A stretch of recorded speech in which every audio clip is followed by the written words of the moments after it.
Estamos de volta com Religar e Conhecimento e Religião. Hoje nós estamos falando sobre o tema Religião segundo o Espiritismo de Allan Kardec.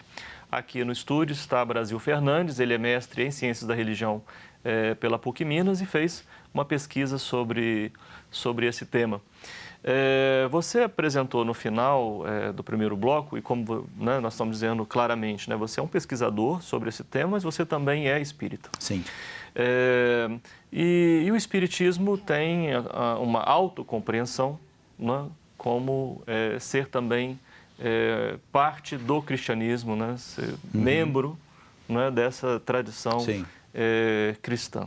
O que significa isso, Brasil?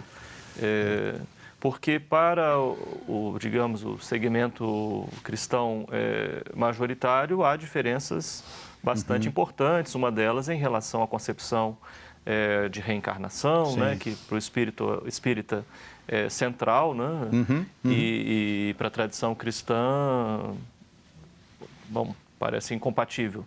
Mas vocês defendem que sim. Que é a visão de vocês? Inicialmente, a gente tem que pensar o que Kardec pensava a esse respeito. A gente caminhando lá para o século XIX, é muito importante a gente entender o pensamento de Kardec situado no século XIX. Inclusive, por que ele disse em algum momento que o espiritismo não era religião.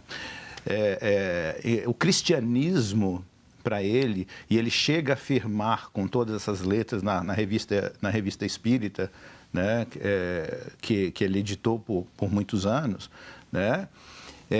que o cristianismo era a religião, era a verdadeira religião, e ele não tinha a intenção de fundar uma outra religião para cair na mesmice de ser mais uma religião.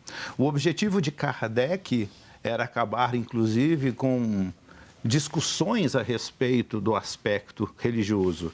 Ele foi nascido católico, ele nasceu numa família católica tradicional, saiu da França e foi para Yverdon, na Suíça, estudar no Instituto Pestalozzi, que era protestante.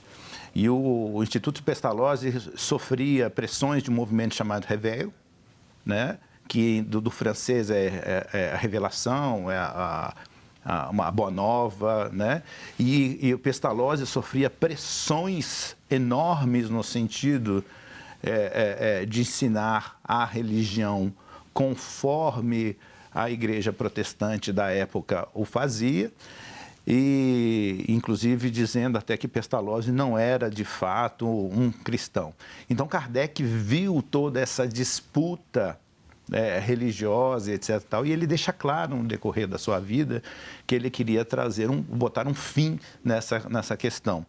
E por isso que ele dizia que ele não queria que o espiritismo fosse classificado efetivamente como uma religião, e que cada um poderia, e é um discurso muito secular, de que cada um poderia seguir a sua religião como bem quisesse, compreendendo a existência do espírito, da comunicação dos espíritos, da reencarnação, e que isso não contradizia, de fato, o cristianismo.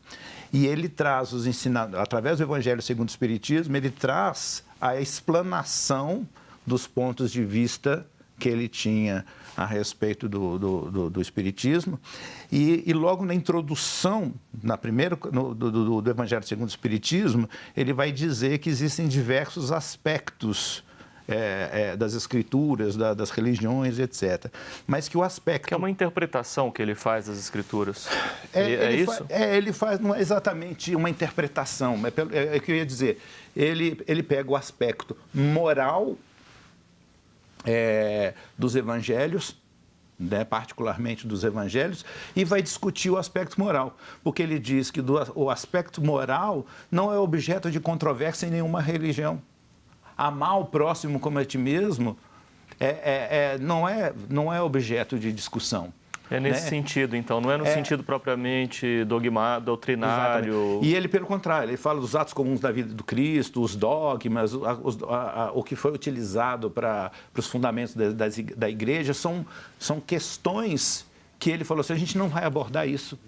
Então, o Evangelho segundo o Espiritismo, como muita gente pensa, para que criar um outro evangelho? Não é um outro evangelho, né? Ele estuda aspectos, né, da Bíblia, né? Inclusive, hoje existe, pelo país afora todo, no movimento espírita, estudo minucioso do Evangelho, por exemplo, que você vai nas Escrituras, na Bíblia, estudar... Então, né? mas é o estudo com esse foco em temas da moralidade. Em temas da moralidade, o aspecto moral que é trazido.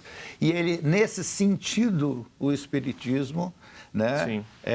E ele não é dogmático, porque ele pretende ir lá no Espiritismo primitivo, né? Trazer o Espiritismo, o cristianismo nas suas raízes.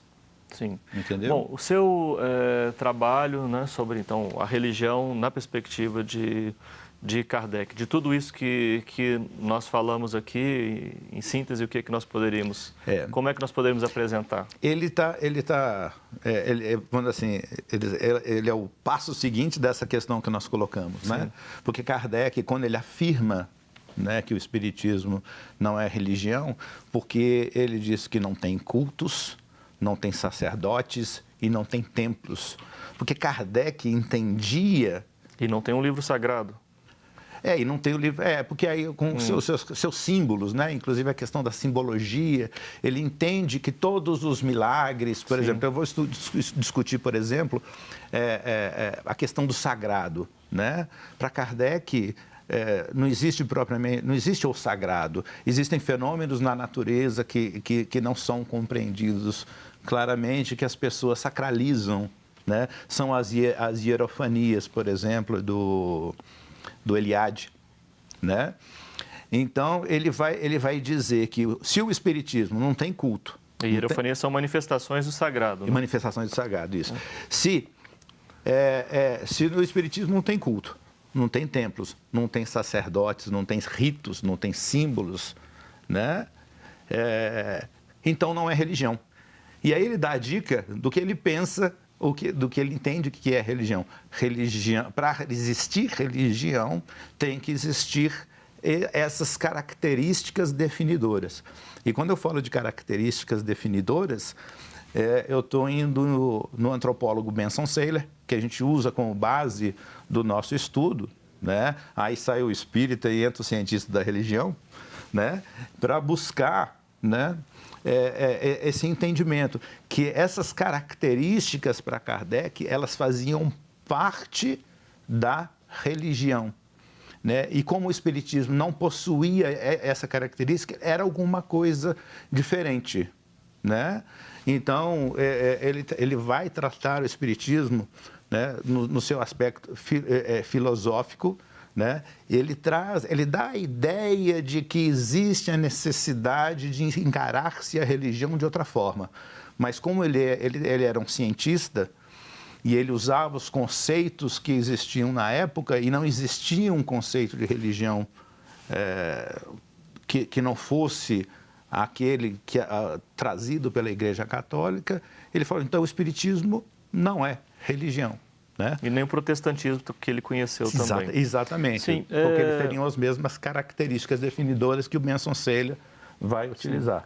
Mas você disse que no final da vida ele acolhe a ideia de religião. O que é que faz o Kardec mudar de ideia? Ou se ele não muda de ideia, que elemento novo ele traz para essa compreensão? Ele fala que no sentido filosófico o Espiritismo é uma religião. Então, ele vai entendendo, depois que ele começa a estudar a religião, principalmente em cima do Evangelho segundo o Espiritismo, né? Porque ele trabalhou primeiro o livro dos Espíritos, depois o livro dos Médiuns, onde se ficou muito perto dos fenômenos. E depois, quando ele começa a estudar o Evangelho segundo o Espiritismo, ele se aprofunda mais na questão da religião propriamente dita. E aí ele vai dizer que o Espiritismo é uma religião, sim, no sentido filosófico. E o que isso significa para ele? Ele estava começando, junto com os iluministas da época, a perceber o secularismo nascente. Ele começava a perceber que era possível você acreditar numa espiritualidade sem necessariamente estar ligado a uma determinada religião. Inclusive, ele tem um texto que é muito bacana, onde que ele fala que depois que vocês conheceram o Espiritismo, ele falando para os seus colegas da Sociedade Parisiense de Estudos Espíritas, depois que vocês conheceram o Espiritismo, cada um pode professar a sua crença com mais propriedade. E esse, então, é o sentido do aspecto filosófico, no entendimento que ele tem sobre religião. Sim. Na verdade, é um pouco mais profundo do que isso. Ele vai trabalhar uma série de outras questões, porque a filosofia, para ele, vai trazer para o indivíduo uma nova forma de viver, uma nova forma de encarar a vida. Né? O indivíduo, a partir do momento que ele sabe que a morte não é o fim, e ele tem provas palpáveis a esse respeito, ele vai conseguir construir uma nova forma de viver. Ele vai trabalhar as consequências da sua vida para o futuro. Né? É uma religião em sentido moral? Perfeito. Principalmente em sentido moral. Ele entende que a religiosidade do homem, ela vai nascer do entendimento, da razão. Porque o Espiritismo não fala de fé cega, fala de fé raciocinada. Você compreende o que acontece e por isso você... a gente usa a palavra acredita, né? Mas aí ele vem lá do fides, de fidelidade, no sentido de que um indivíduo tem certeza do porvir. E essa certeza dá segurança para poder ver e experimentar o transcendente. Sim. Bom, obrigado por você ter vindo aqui ao Religare, por Prazer ter é todo meu. trazido não só a sua experiência pessoal, mas também a experiência da sua investigação, que segue agora no doutorado. Sim. Em Ciência da Religião também pela PUC Minas. Desejo sucesso para a sua pesquisa. Quem quiser conhecer mais sobre o seu trabalho pode acessar o banco de teses e dissertações lá da PUC Minas. Né? Vou deixar aqui, é o mesmo pucminas.br/ppgcr. Isso. Brasil, muito obrigado. Sucesso aí nos seus trabalhos. Eu que agradeço a oportunidade. O Religare é um projeto de extensão do Programa de Pós-Graduação em Ciências da Religião da PUC Minas. Conheça mais as nossas atividades e cursos de graduação, de especialização, de mestrado e de doutorado, acessando a página pucminas.br/ppgcr. E é nesse local que você acha também as nossas teses e dissertações. Obrigado a você que nos acompanha. Nós voltamos na semana que vem com mais um Religare, Conhecimento e Religião. Um abraço muito cordial e até lá.